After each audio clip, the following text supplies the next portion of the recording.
Look, every single person I've spoken to recently, and I mean every single person, has started the conversation with me the same exact way. I'm still exhausted. I can't wait for the holidays. I'm just so tired. Like every single person I know, every phone call has been like that. I spoke to some of my girlfriends yesterday. They were saying the same thing.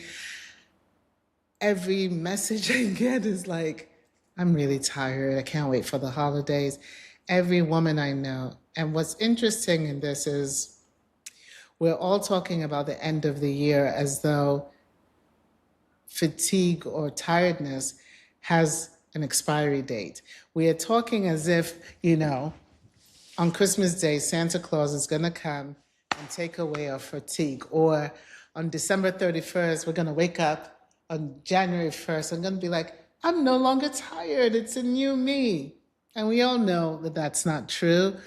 And so I thought that I would sit with that today, just calmly and honestly.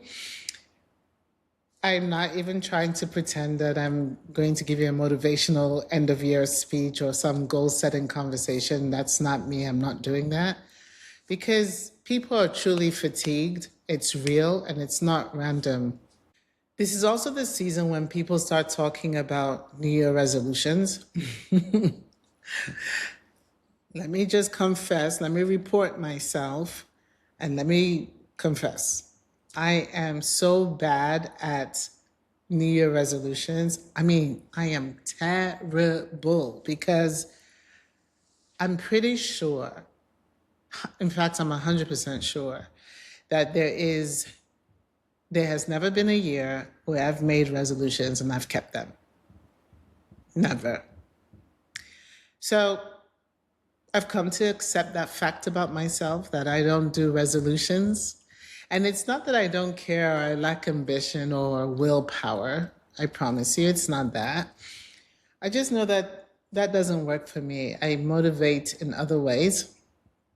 Maybe you're like that as well. So you don't want to hear about resolutions and, like your end of year review and New Year goals.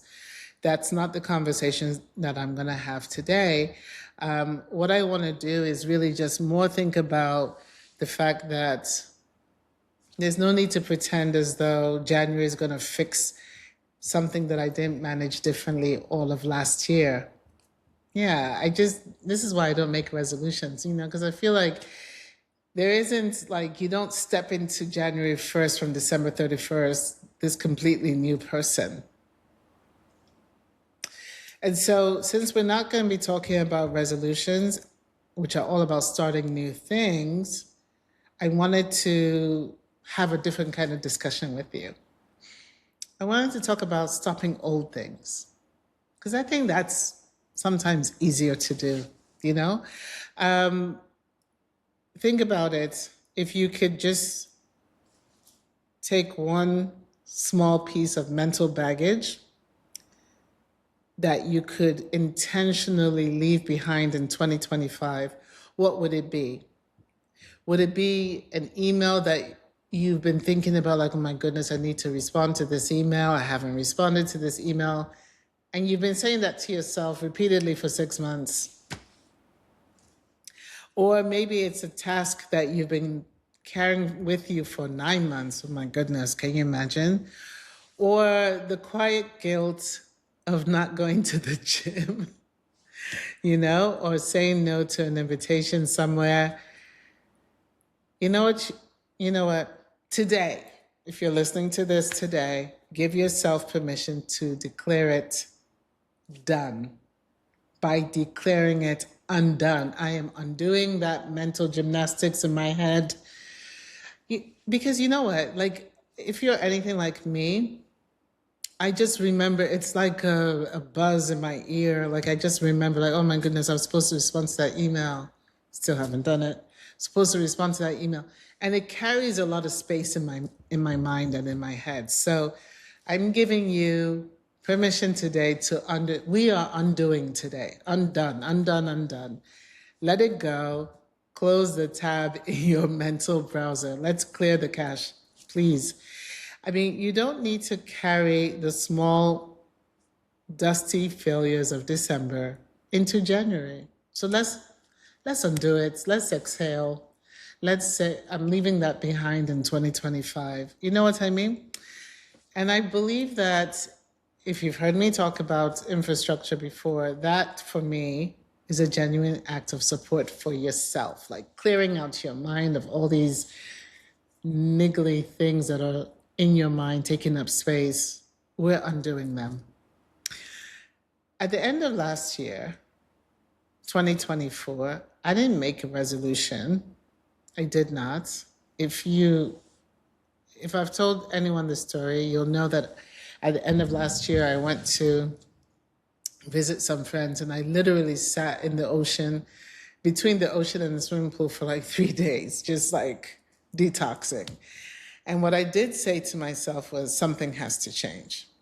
Something has to change. And I realized what I felt had to change for me was that I needed to inject more joy into my life. And I use that word very deliberately, inject, because joy is not a permanent state. Nobody, I don't know anybody, maybe I'm wrong, but I don't know anyone who wakes up every single day like, ooh, joy is me. Not, like life be lifing. And so joy is something that you have to consciously add into your life intentionally, deliberately. And so for me last year, I was like, I'm injecting more joy into my life. And one of the ways that I did that was to launch this podcast, which is 6 months old. I launched it in the middle of 2025. And it was a deliberate choice of choosing conversations that really feed me and not drain me. And I'm so glad I did that because it's been a challenging year in many, many ways.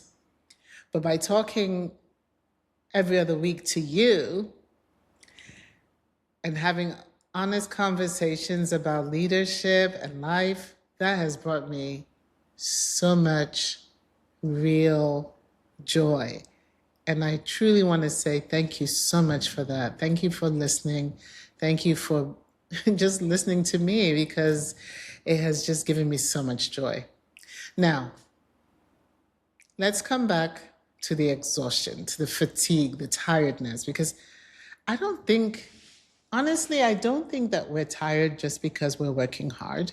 I don't believe that. I don't believe that all of this fatigue is just because we're such hard workers. No, I think it's just we're doing too much. We're doing too much. We are just compensating, we're over explaining. We are way too available, like we're never saying no to anything. And we're just holding ourselves together so quietly. And it's missing support. And managing all of that, like if you're someone who is managing a home and you're managing work and you're managing your parents, it's a lot. It's a lot. It's a lot. You can imagine that your day starts with the logistics of getting your kids to school and then going to work. And if you live in a city that has lots of traffic, there's all the traffic logistics. Then there's the work day, 8, 9 hours, 10 hours, 11 hours, coming back, trying to figure out how to get your kids back from school, how to make sure everyone at home has dinner, holidays, emotions, everything. Even just saying it myself now, I feel exhausted. And a lot of times we're doing all of those things without anyone noticing because it's just expected of us, right? But we're actually carrying things that should be shared, really. And it's not sustainable. I mean, it's just not sustainable. And that's what I mean when I talk about leadership infrastructure. This is what I mean. Nothing fancy. It's about the support systems or the lack of them. And it determines whether or not your life and your leadership feel sustainable or just exhausting. And so when the infrastructure is weak, and I remember I talked about infrastructure. I talked about For some people, it's friendship. Some people, it's executive coaching. For some people, it's a therapist. For some people, it's their church group, it's prayer. Like everybody builds their own infrastructure differently. So I'm not here to tell you how to do that. But the fact of the matter is that if your infrastructure is weak, it means you have to overcompensate. And compensation is exhausting. And I think that's why we all feel really exhausted. So, what am I doing over the Christmas break? Oh my goodness, and I cannot wait to go. I'm spending time with my family. My family, oh my goodness. Now that may sound like a really small thing. Of course, most people are probably spending time with their families and their friends. But every time I spend time with my family, my brothers, my parents, and my circle of friends, I come back feeling reset. And it's not that my problems have disappeared, not at all. And it's not that suddenly my life becomes facile. No, pas du tout, at all. But I definitely come back feeling supported and reset because I feel held, I feel seen, like people are listening to me. It feels good. It feels good to be held and carried and seen and supported.